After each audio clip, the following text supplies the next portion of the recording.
So number 3, talking about guidelines for acupuncture. So the question, I guess, what's relevant for you is would be, what do you tell patients if they ask you about acupuncture? Doctor, I want to know how I can help with my pain. Should I try acupuncture? When should I try it? So here are some guidelines, but I have to warn you, the guidelines do lag behind the evidence, especially in the U.S. So here, low back pain, this is American College of Physicians, American Pain Society's guideline published in 2007. And here you can see they recommended acupuncture with moderate evidence for subacute and chronic pain more than 4 weeks. Although the truth is you can do acupuncture even at the acute phase.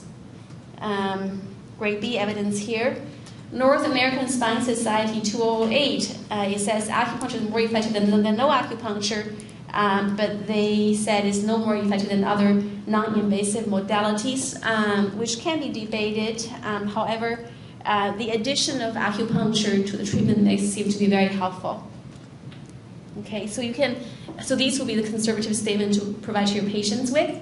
And the next part would be the cost. How much do acupuncture cost? What do you tell your patients? And again, I regret to tell you that the reimbursement even lags further behind the guidelines above, at least in this country. So we know that in Germany, you get free acupuncture treatment for 10 sessions for back pain, knee pain. I think they actually take the headache out because the benefit was not whopping. And in Great Britain, again, full reimbursement for all acupuncture treatments. If the practitioner is within the national network, you can receive between 10 to 15 sessions for free. Now, China, reimbursed, done. And in the US, it's unfortunate. Starting with the good part, some private insurance do, I think, reimburse such United Healthcare, but many don't. For example, I have some Stanford patients, Stanford professors came to me for acupuncture. They had to pay out of pockets because the Stanford insurance, Blue Shield, does not pay for acupuncture. Again, Medicare, it's a big umbrella. No, acupuncture is not covered for any condition, period, zero. And for Medi-Cal, they were paying for a while. Again, as minimal as $7 per treatment is still something. But I think they're thinking, even with that, they're thinking of closing that down. As far as I know, the San Mateo County just said no to acupuncture. So again, I think the situation is not necessarily encouraging. So I think at this point, my recommendation would be you can tell the patients you can try acupuncture, but warn them that I would say about 60% of the insurance do not pay for it. For the lucky 40%, there's some excellent coverage. So they can only try. And most acupuncturists I know, they have sliding scales for poor patients with fewer resources. Now, from a practical perspective, what do you expect from acupuncture treatments? Like, what do you tell your patients when they inquire to you about acupuncture? Again, number one, conditions that can be helpful. These would include back pain, neck pain, headaches, knee, shoulder pain. Neuropathic pain has been treated with acupuncture in the past, but the evidence is not overwhelmingly impressive. It's sort of yes and no. It's a trial basis. And the typical parameters, so when do you expect the benefits? Oftentimes patients may feel pain relief right away, but it may take up to 5 or 10 sessions for some patients to really begin to respond. That's why typically most acupuncture offices, they would offer between 5 to 10 sessions up front to see how the patient responds. And typically these sessions last between half an hour to an hour. Tend to use about 10 to 20 sterile needles. Again, there's extremely minimal risk for infection. There has been pretty much 1 million patient studies, databases done to examine side effects of acupuncture, and the infection really is not one of them. Minor bleeding, minor pain is really the most common side effect from acupuncture. In very, very, very, very, very, very few patients, if the acupuncture is inserted too deep, most likely in China, you can see pictures of where they insert needles from one side to the other. We don't do that here, okay? We don't have such long needles.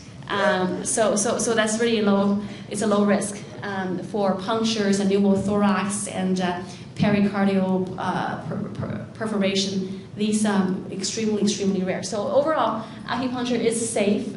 It takes about, and typically for it to be beneficial, you should really receive between once a week to twice per week for a few weeks. And then the cost-wise, it's not trivial. It costs between $6 to $80, oftentimes can be $100 to $200 per session. So really, it's nice to have reimbursement from the insurance. Some patients can pay. Expectations we don't talk about, and again, contraindications. Which patient we should not offer acupuncture to? Patient with local infection at the site of their pain, skin trauma, ongoing infection. We don't want to see the patient. Bleeding disorder is not an absolute contraindication. Pacemaker usually is contraindication for electrical treatment, but not a contraindication for general acupuncture treatments. Again, side effects, in general, it's a very safe procedure. The most common ones are needle site pain, minor bleeding, and small hematomas. Again, I think I'm going to leave the rest. That's pretty straightforward. Where to find acupuncture. There are some websites you can check out where they have lists of acupuncturists who are licensed through various programs. And also, if you are interested in doing acupuncture, which I think would be super cool, because acupuncture not only has evidence in treating chronic pain, there's also growing evidence in supporting acupuncture's role in providing relief, for example, for postmenopausal symptoms, and also for to help with the symptoms of depression and insomnia, particularly during pregnancy. There are some manuals and books out there. If you're interested, I can give you more resources about that. So these are a list of resources. If you're interested, you can ask me later if you like. And then I also prepared a little bit of hands-on acupressure if you're interested in doing some acupressure at the end of the session. Yeah, people are interested? Okay, let's move on. So again, before we move on, just a take-home message. So acupuncture is a powerful alternative treatment in pain. It outperforms conventional care in at least the following conditions, including low back pain, neck pain, knee pain, actually shoulder pain is also part of it, arthritic pain in general, headaches. It is cost-effective and low risk. Early referral is recommended, but you can refer really to acupuncturists anytime. You have to be careful regarding reimbursement because it's currently the situation is not great in the United States. So that's pretty much wraps up the